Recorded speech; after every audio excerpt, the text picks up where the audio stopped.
ഞാൻ പോകുന്നു.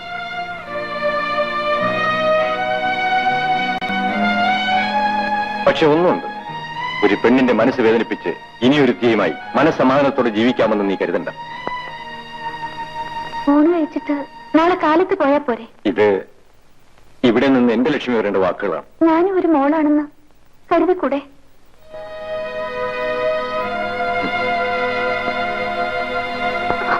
ഗോപിയേട്ട, ആ മനുഷ്യനെ തിരിച്ചു വിളിക്കൂ. നീ അകത്ത് പോ. ഞാൻ പോകാം. പക്ഷേ ഗോപിയേട്ടൻ സ്വന്തം മനസാക്ഷിയോട് ഒന്ന് ആലോചിച്ച് നോക്കൂ. ആലോചിക്കാനൊന്നുമില്ല, മനസാക്ഷിയുമില്ല. എന്നാൽ എനിക്കുണ്ട്. ഗോപിയേട്ടൻ നാട്ടിൽ പോണം, അവരെ കൂട്ടിക്കൊണ്ടുവരണം.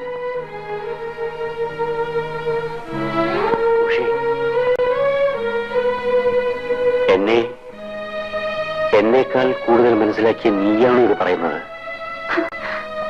എന്നെ കുറിച്ചുള്ള മതത്തിന് നന്ദി. പക്ഷെ അവർ എന്നെപ്പോലെ വന്നു കയറിയതല്ല. ഗോപിയേട്ടൻ 4 പേരറിയെ വിവാഹം കഴിച്ചുകൊണ്ട് വന്നതാണ്. നീ എന്നെ സ്നേഹിക്കുന്നില്ലേ? ഇല്ലെന്ന് ഞാൻ പറഞ്ഞില്ലല്ലോ. പക്ഷേ അവർ ഗോപിയേട്ടന്റെ ഭാര്യയാണ്. ഗോപിയേട്ട, ഇപ്പൊ ഇവിടെ വന്നു പോയില്ലേ?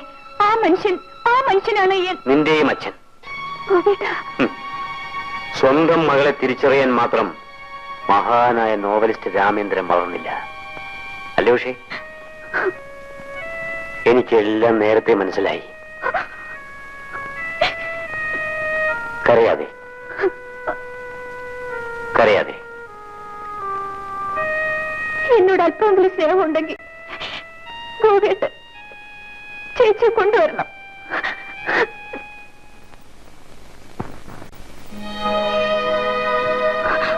അവരെന്നെപ്പോലെ വന്നു കയറിയതല്ല. ഗോപിയേട്ടൻ 4 പേരെ അറിവ് വിവാഹം കഴിച്ചതാണ്. ഗോപിയേട്ടൻ അവരെ കൊണ്ടുവന്നേ പറ്റൂ.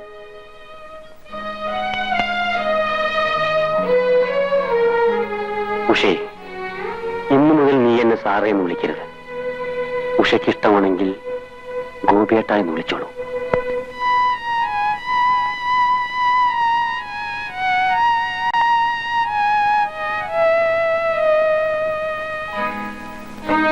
ഗോപിയേട്ടൻ കഴിച്ചിട്ട് ഞാൻ ഉണ്ടോളാം. എന്താ, ഞാൻ വിളമ്പിത്തരുന്ന ഇഷ്ടമല്ലേ? ഇഷ്ടമല്ലെങ്കിലും വിളമ്പും. ഗോപിയേട്ടന് മദ്യപിക്കണമെങ്കിൽ ഇവിടെ നിന്ന് മദ്യപിച്ചൂടെ? എന്തിനും വെളിയിൽ പോകണം? സ്നേഹം കൊണ്ട് പറഞ്ഞതാ. തെറ്റാണെങ്കിൽ ക്ഷമിച്ചേക്കൂ.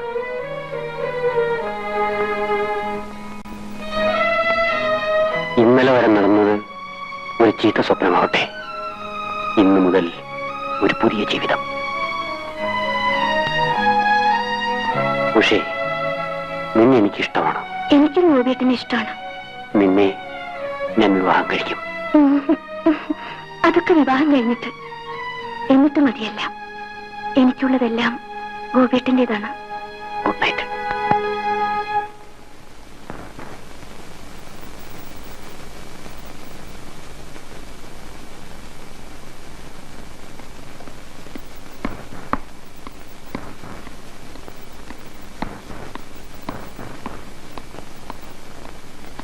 ഉഷേ,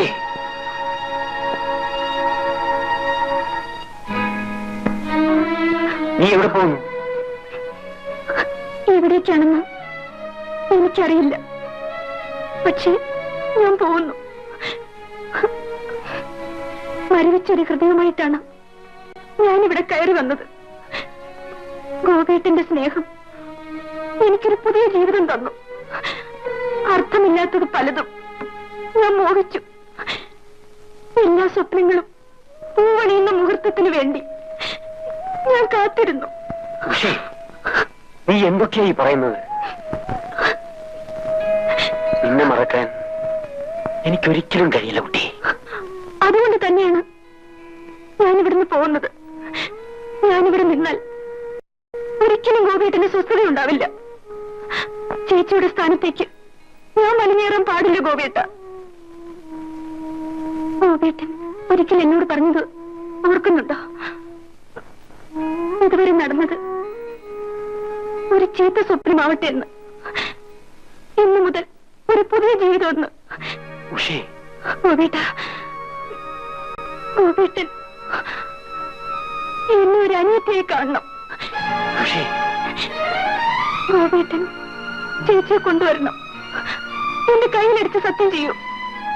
കൊണ്ടുവരാമെന്ന്. കൊണ്ടുവരില്ലേ?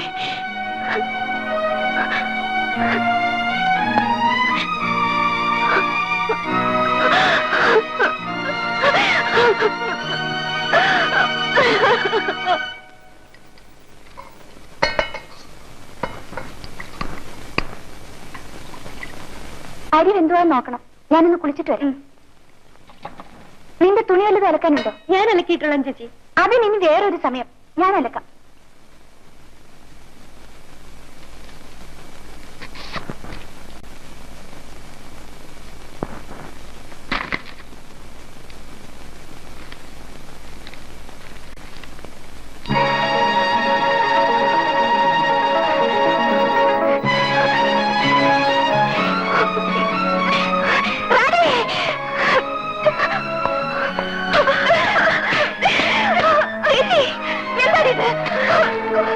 ഇതാരാന്ന് നിനക്കറിയാമോ?